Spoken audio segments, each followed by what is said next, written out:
Next concept क्या आपको दिमाग में रखना है? ठीक है, ध्यान से देखिए। मान लीजिए आपका क्या है, प्लेन मिरर है। ये अपन का प्लेन मिरर है। और यहाँ से रे अपन को इंसिडेंट करा रहे हैं, इस पर रे इंसिडेंट करा रहे हैं। तो जब जब रे क्या है ना, परपेंडिकुलर है। जब रे क्या है, परपेंडिकुलर है, तो क्या होगा, वो सेम डायरेक्शन में आ जाएगा। जब आपका आई 90 डिग्री है ना, और आई आपका 0 डिग्री है ना। तो दोनों केस में हम अलग अलग करते हैं। अभी आप जो रे इंसिडेंट हो रहा है वो नॉर्मल के साथ कितना एंगल है, 0 डिग्री है। ये 0 डिग्री बन रहा है कि नहीं, है बताइए। सो एंगल ऑफ इंसिडेंस जिस लाइन पर है उसी लाइन पर आपका एंगल ऑफ रिफ्लेक्शन है। तो एंगल ऑफ रिफ्लेक्शन का भी नॉर्मल के साथ एंगल क्या है, 0 डिग्री ही है। बताइए, आप सबको क्लियर आया, कॉन्सेप्ट समझ में आया? कॉन्सेप्ट क्लियर समझ में आया? यहाँ तक कोई दिक्कत किसी को नहीं है? चलिए, अब मैं क्या कहना चाह रहा हूँ कि ये आपका मान लीजिए मिरर है। ठीक है, ये आपका क्या है, मिरर है। अब क्या करते हैं, इस मिरर को इधर पेंट अपन कर रखते हैं, है ना। आउटर साइड से पेंट कर रखते हैं, ठीक है। आउटर साइड से पेंट, ठीक है। अब क्या करते हैं ना, अपन इस मिरर को रोटेट कर देते हैं। इस मिरर को रोटेट कर देते हैं इस तरीके से। एंगल थीटा पर रोटेट कर दिया। समझ रहे हैं आप मेरी बात को? तो अब अपन ने मिरर को क्या कर दिया, रोटेट कर दिया। मिरर को रोटेट कर दिया। कितने एंगल पर, कितने एंगल पर, कितने एंगल पर? Theta angle, theta angle. बताइए, समझ में आया आपको? मजा आया? आप समझ पा रहे हैं मेरी बात को? तो होगा क्या, होगा क्या, जो आपका रे है ना, रे आप अभी भी उसी डायरेक्शन में मान लीजिए आ रहा है आपका। यहाँ पर मान लीजिए रे इंसिडेंट कराया, रे इंसिडेंट कराए। तो अब इस मिरर का जो नॉर्मल होगा वो क्या होगा, चेंज हो जाएगा। होगा कि नहीं होगा, बताइए। अब इस मिरर का जो नॉर्मल होगा वो चेंज हो जाएगा। और इस मिरर का, मिरर टू वाला केस में देखिए, नॉर्मल किधर आएगा आपका, इस तरीके से आएगा। समझ रहे मेरी बात? आपने मेरी बात को पकड़ा? आपने मेरी बात को पकड़ा? अब एक बात बताइए, एक बात बताइए, ये जब आपने थीटा से रोटेट करा दिया, इस पर परपेंडिकुलर आपने डाला, है ना, है ना। मान लीजिए जो आपका रे रिफ्लेक्ट हुआ वो कुछ इस तरीके से होगा। रे रिफ्लेक्ट होगा, अब इस तरीके से होगा, उस परपेंडिकुलर के साथ एंगल इस तरीके से बनेगा। बताइए, समझ में आया आप लोगों को? चीजें समझ में आ रही है आप मेरी बात को? ठीक है। तो जब आपका ये एंगल थीटा है, जब ये एंगल आपने क्या किया, थीटा कर दिया, ये एंगल थीटा कर दिया, तो ये भी क्या होगा, थीटा होगा। बताइए, बेसिक ज्योमेट्री लगाइए। होगा कि ना होगा, बताइए। जिसको समझ में नहीं आया ज्योमेट्री कैसे हुआ थीटा, मैं समझा देता हूँ। देखिए, इस दो लाइन के बीच एंगल थीटा है। तो आप इस दोनों लाइन पर परपेंडिकुलर डालिए, इस दोनों लाइन पर परपेंडिकुलर डालिए। तो ये वाली जो लाइन है, ये वाली जो लाइन है, देखिए, ये परपेंडिकुलर आपने इस पर डाला, है ना। और ये वाली लाइन आपका, ओके, ये वाली लाइन परपेंडिकुलर इस पर डाला, है ना। और ये वाली इटसेल्फ क्या है, आपका नॉर्मल है, new position of the mirror पे। दो नॉर्मल आपने डाल दिया, है ना। दो नॉर्मल आपने डाल दिया, ये पहले वाली मिरर पे परपेंडिकुलर है और ये दूसरी वाली मिरर पे परपेंडिकुलर है। तो जो जब जब आप दो परपेंडिकुलर डालते हो तो फिर से एंगल क्या बनता है, थीटा बनता है। तो ये एंगल थीटा है, तो ये भी एंगल क्या हो गया आपका, थीटा हो गया। बताइए, समझ में आया? बताइए, समझ में आया? तो एक्चुअली में जो पहला केस मैंने लिया था, उस केस में रे किधर जा रहा था, इधर से आया था और इधर ही जा रहा था, है ना, इधर ही जा रहा था। तो वहां पर आर क्या बन रहा था, 0 बन रहा था। आर क्या बन रहा था वहां पर, 0 बन रहा था कि नहीं बन रहा था, बताइए। अब इस केस में जब देखिएगा तो एंगल इधर से आया और अब इधर गया, कितना एंगल बन गया, 2 थीटा बन गया, 2 थीटा बन गया, 2 थीटा बन गया। आपने मिरर को रोटेट कितना कराया, थीटा से कराया। आपने मिरर को रोटेट कितना कराया, थीटा से कराया। बताइए, मजा आया आप लोगों को, चीजें समझ में आई? तो आपने मिरर को थीटा से रोटेट कराया, लेकिन जो आपका इमेज है वो 2 थीटा से रोटेट हो गया। बताइए, किसी को कोई दिक्कत है यहाँ तक तो बताइए। किसी को दिक्कत है तो बताइए। चलिए, अब जो मैं कॉन्सेप्ट बताने जा रहा हूँ ध्यान से देखिए। Number of image, number of image formed, number of image formed जो है इंक्लाइंड मिरर के द्वारा, इमेजेस फॉर्म्ड। ओके। तो अब अपन मान लेते हैं कि जो अपन का मिरर है वो क्या है, इंक्लाइंड है, इंक्लाइंड प्लेन मिरर है।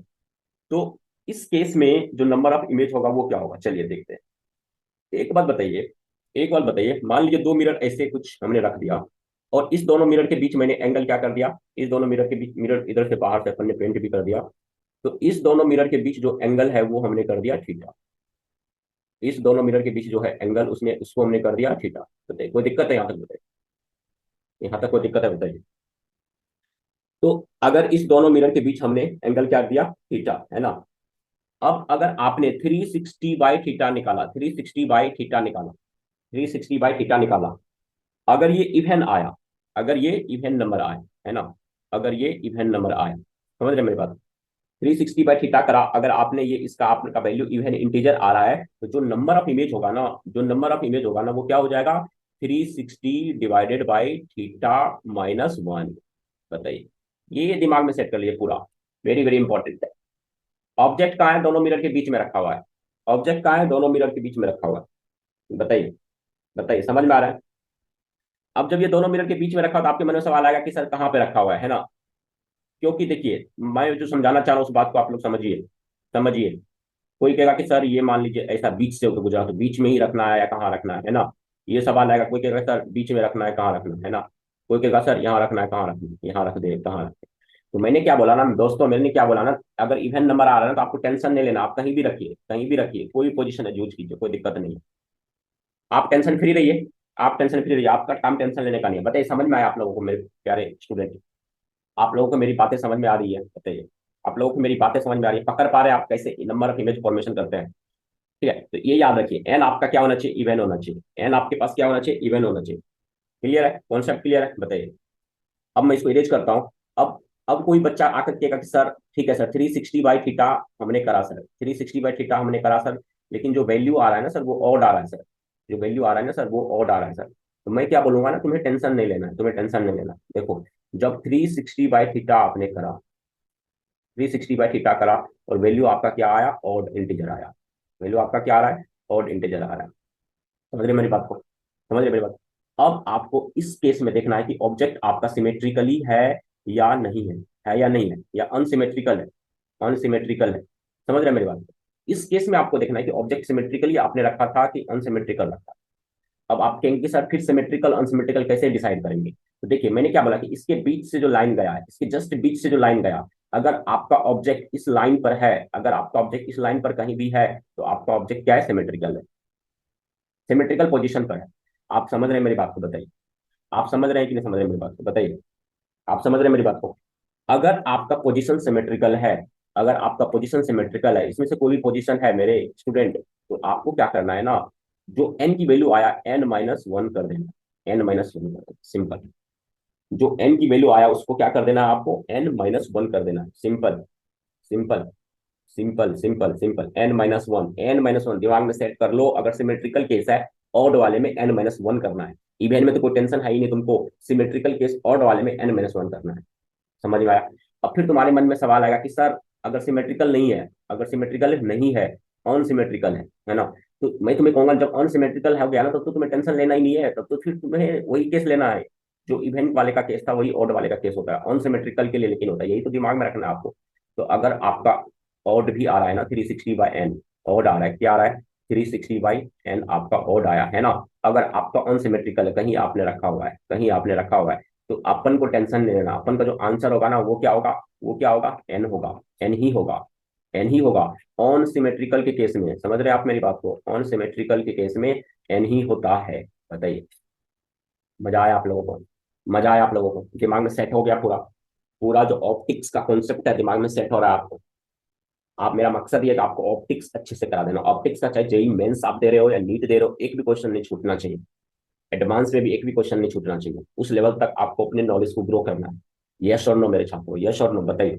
अगर आपको चीजें समझ में आती है तो मैं क्वेश्चन दूं आपको, मैं क्वेश्चन दूं आपको, मैं क्वेश्चन दूं आपको? बताइए, मैं आपको क्वेश्चन दूं? मैंने आपको कहा, मैंने आपको कहा दो मिरर है, दो मिरर है, दो मिरर को मैंने इस तरीके से रखा, दो मिरर को मैंने इस तरीके से रखा। मेरे छात्रों आप ध्यान से सुनिए, ध्यान से सुनिए, ध्यान से सुनिए। दो मिरर को मैंने इस तरीके से रखा, और इस केस में मैंने एक ऑब्जेक्ट को रख दिया इन बिटवीन। इन बिटवीन मैंने क्या किया मेरे छात्रों? एक ऑब्जेक्ट को रख दिया, एक ऑब्जेक्ट को रख दिया इन बिटवीन। बताइए, इन बिटवीन मैंने ऑब्जेक्ट को रखा। मैंने आपसे पूछा कितने इमेज बनेंगे, कितने इमेज बनेंगे? बताइए फटाक से आंसर। जो बच्चा आंसर देगा उसका जेई मेंस क्लियर, जो बच्चा आंसर देगा उसका JEE mains clear, medical clear. बताइए, तो इसका आंसर क्या आएगा? इन्फिनिटी बनेगा। इसका आंसर क्या आएगा? इन्फिनिटी बनेगा। क्यों बनेगा इन्फिनिटी? ये आपने देखा भी होगा, टू पैरेलल मिरर के बीच जब आप चले जाएंगे तो आपको इन्फिनिटी इमेज बनते हुए दिखेगा। आपने देखा होगा है ना, मॉल के अंदर आपने देखा होगा है ना, जब आप क्लोथ परचेज करने जाते हो तो आपको ये सेंस सेटअप मिल जाएगा है ना। तो क्यों ऐसा हुआ? मैथमेटिकली कौन प्रूव करेगा? मैथमेटिकली कौन प्रूव करेगा? चलो, मैथमेटिकली कौन प्रूव करेगा? देखो, थीटा क्या है इस केस में? 0 डिग्री है। थीटा क्या इस केस में? 0 डिग्री है कि नहीं है? बताओ, बताओ, समझ रहे हो? थीटा क्या तुम्हारा? 0 डिग्री है। जब थीटा 0 डिग्री है, तुम्हें पता है नंबर ऑफ इमेज क्या होता है? 360 डिवाइडेड बाई थीटा होता है। 360 डिग्री डिवाइडेड बाई थीटा होता है कि नहीं होता है? तो यहाँ पर 360 डिवाइडेड बाई तुम्हारा क्या हो गया? 0 हो गया। 0 डिग्री हो गया, बोलो। 360 डिवाइडेड बाई 0 डिग्री हो गया कि नहीं हो गया? बोलो। 360 डिवाइडेड बाई 0, तो ये इसकी वैल्यू क्या आ गई? इन्फिनिटी आएगी कि नहीं आएगी? बताओ, इन्फिनिटी आएगी कि नहीं आएगी? 360 को 0 से डिवाइड करोगे तो इन्फिनिटी भी तो आएगा मेरे छात्रों। बताओ समझ में आया? समझ में आया? अच्छे से समझ में आया क्वेश्चन? क्वेश्चन समझ में आ रहा है? मजा आ रहा है? बताइए, कॉन्फिडेंस आ रहा है वो आपको? कॉन्फिडेंस आ रहा है आपको फिजिक्स के अंदर? कॉन्फिडेंस आ रहा है आपको फिजिक्स के अंदर? यस और नो? यस और नो? मेरे छात्रों, मैंने कहा कि दो प्लेन मिरर को मैंने परपेंडिकुलर रख दिया तो नंबर ऑफ इमेज कितने बनेंगे? दो प्लेन मिरर को मैंने परपेंडिकुलर रख दिया, परपेंडिकुलर, तो नंबर ऑफ इमेज कितने बनेंगे? फटाक से बताओ, फटाक से बताओ। आंसर आ चुका है आपका, 4 बनेंगे। कैसे बनेंगे सर? थीटा क्या हो गया? 90 डिग्री हो गया। थीटा क्या हो गया? 90 डिग्री हो गया। यस और नो? बताइए।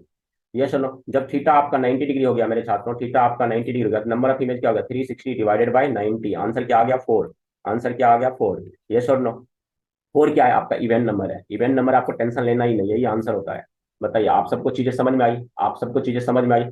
मजा आ रहा है आप लोगों को? बताइए, मजा आया आप लोगों को? अच्छे से आया मजा? बताइए।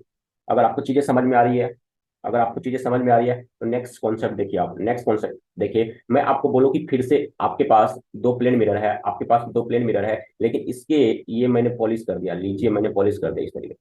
ये पॉलिश है बाहर से, ठीक है? ये बाहर से पॉलिश है। मैंने कहा कि इनके बीच का एंगल 72 डिग्री है। इनके बीच का एंगल 72 डिग्री है। कौन बताएगा? बताइए, कौन बताएगा? जो बताएगा उसका रैंक टॉप 1000 में, उसका रैंक टॉप 1000 में। कौन बताएगा? नंबर ऑफ इमेज कितना फॉर्म होगा? कौन बताएगा? नंबर ऑफ इमेज कितना फॉर्म होगा? कौन बताएगा? बताओ, कितना फॉर्म होगा? बताओ। चलो रूल फॉलो करो। 360 डिवाइडेड बाय 72 कितना आया? कितना आया? 5। 5 क्या है? 5 क्या है? ऑड है। ऑड है। जैसे ही ऑड आया ना, अब तुम्हारे दिमाग में आना चाहिए कि सर सिमेट्रिकल या अन सिमेट्रिकल, सिमेट्रिकल या अन सिमेट्रिकल, सिमेट्रिकल या अन सिमेट्रिकल। तो अगर क्वेश्चन में कुछ भी मेंशन नहीं किया तो आपको क्या लेना है? सिमेट्रिकल का केस लेना है ना? अगर क्वेश्चन में कुछ भी मेंशन नहीं किया तो आपको क्या लेना है? सिमेट्रिकल का केस लेना है। अगर क्वेश्चन ने मेंशन कर दिया तो अनसिमेट्रिकल, तो अनसिमेट्रिकल। तो अगर सिमेट्रिकल है तो इस केस में बताइए इमेज कितने बनेंगे? 5 - 1 बनेंगे, है कि नहीं है? तो आंसर क्या आएगा? 4 आ गया। बताइए, आप लोगों को चीजें मेरी समझ में आ गई? चीजें अच्छे से समझ में आई? कोई भी ऐसा बच्चा है यहाँ पर जिसको चीजें समझ में नहीं? बताओ, कोई भी ऐसा बच्चा है जिसको चीजें समझ में नहीं आई? Tell me fast, tell me fast, बोलिए।